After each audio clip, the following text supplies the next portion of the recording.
Hello BSF guys, আপনাদের মাঝে চলে এসেছি আমরা চুঙ্গো খেলা নিয়ে। এই খেলা হচ্ছে 10 টাকা করে আর এটা হচ্ছে ফাইনাল ম্যাচ চুঙ্গো খেলার। চুঙ্গো খেলা আমাদের রেফারি হচ্ছে ইয়াসিন দাদার পোলা, আমাদের শাকিল কাকুর বড় ভাই হচ্ছে ওখানে আলামিন কাকু বসে খেলে দেখে যাচ্ছে। এবং আমাদের মাঝে ফ্রি কিক মারলো নুনবি, কিন্তু না, বল চলে মাঠ চলে গেলে বলের বাইরে।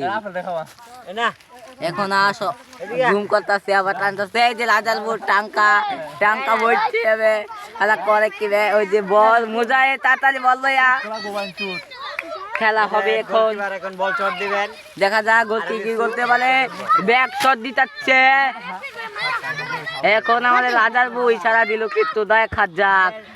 ভালো শট ছিল কিন্তু রাজালপুর কিচ্ছু করতে পারলো না। না না না না একজন ডুব। এখন বিপক্ষ টিমে আক্রমণে পালা, দেখা যাক কি করতে পারে।